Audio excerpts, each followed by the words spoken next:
69,000 शिक्षक भर्ती विवाद से जुड़ी ये बड़ी खबर है। सुप्रीम कोर्ट ने हाईकोर्ट के आदेश पर रोक लगा दी है। 69,000 शिक्षक भर्ती की नई मेरिट लिस्ट पर रोक लगा दी गई है।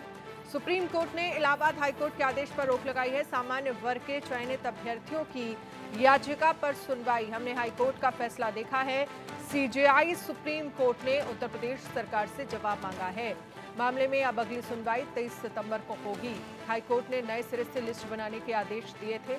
सुप्रीम कोर्ट ने मामले में लिखित दलीलें मांगी हैं। फैसले की स्टडी के लिए वक्त चाहिए, ये सुप्रीम कोर्ट की तरफ से कहा गया है। अभिषेक सिंह इस पर ज्यादा जानकारी के लिए हमारे साथ जुड़ गए हैं। साथ ही आयुष शर्मा दिल्ली से हमारे साथ लाइव जुड़ गए हैं। अभिषेक, सबसे पहले आपके पास आना चाहूंगी।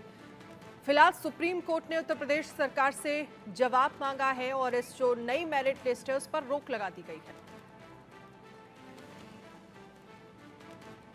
बिल्कुल 69,000 शिक्षक भर्ती मामले में हाईकोर्ट की तरफ से जो आदेश दिए गए थे कि इस पूरे मामले पर नई चयन लिस्ट जारी करनी होगी, जिसमें इस बात का ध्यान रखा जाएगा, यानी आरक्षण का ध्यान रखा जाएगा, और 3 महीने का वक्त दिया गया था। इसी मामले पर वो अभ्यर्थी जो चयन किया गया था जिनका, और पिछले 4 साल से वो शिक्षक के तौर पर नौकरी कर रहे थे, यानी सामान्य वर्ग के वो अभ्यर्थी जब सरकारी नौकरी कर रहे थे शिक्षक के तौर पर, उनकी तरफ से एक याचिका सुप्रीम कोर्ट में डाली गई थी इस बात को लेकर, चैलेंज करते हुए हाईकोर्ट के इस आदेश को। लिहाजा सुप्रीम कोर्ट ने इस पूरे मामले पर 23 सितंबर अगली तारीख दी है, जिस पर सब कुछ मांगा गया है, यानी जो पूरी दलीलें थी हाईकोर्ट की तरफ से दिए गए आदेश, इनकी तरफ से दायर किया गया कैविएट, ये सारी बातें। आयुष शर्मा के पास एक बार चलते हैं। आयुष, आपके पास क्या जानकारी इस मामले को लेकर? जी बिल्कुल, देखिए जैसा हमारे सहयोगी अभिषेक ने बताया, एक रिट पिटीशन दायर की गई थी सुप्रीम कोर्ट में, जिसमें ये मांग की गई थी कि हाईकोर्ट का जो फैसला है उस पर स्टे लगा दिया जाए, और इसमें बड़ी कामयाबी मिली है रिट पिटीशन दायर करने वाले याचिकाकर्ताओं को, जो थे अनारक्षित वर्ग के अभ्यर्थी। उनका ये कहना था कि हाईकोर्ट का जो आदेश है वो गलत है, क्योंकि वो लोग ये मानते थे कि जिस प्रकार से परीक्षा हुई थी उस परीक्षा में किसी भी प्रकार से रिजर्वेशन को लेकर धांधली नहीं हुई। लेकिन यहाँ पर सुप्रीम कोर्ट ने हाईकोर्ट के आदेश पर फिलहाल के लिए रोक लगा दी है और अगली सुनवाई तक ये रोक बरकरार रहेगी। उससे पहले देखिए सुप्रीम कोर्ट में क्या क्या हुआ ये जानना जरूरी है।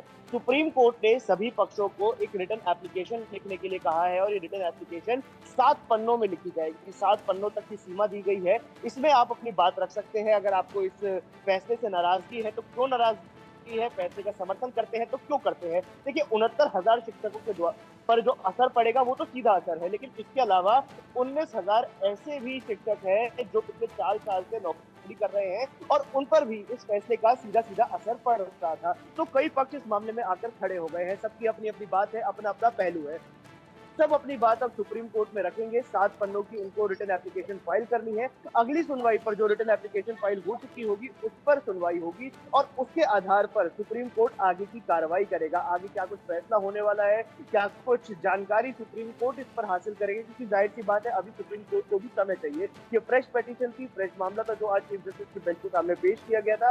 अब चीफ जस्टिस अपना समय लेंगे, जो याचिका करता है उनको भी इसी बीच समय दिया गया है। अब इसके बाद सुप्रीम कोर्ट से किस पक्ष को राहत मिलेगी ये देखने वाली बात होगी। जी बिल्कुल, अब देखना होगा सुप्रीम कोर्ट से किस पक्ष को राहत मिलेगी। लेकिन इस पूरे मामले को लेकर जो शिक्षक भर्ती के लिए हमने देखा है वक्त वक्त पर जो लोग प्रोटेस्ट करते हैं, अभिषेक, वो उनकी मुश्किलें फिलहाल कम नहीं हुई हैं।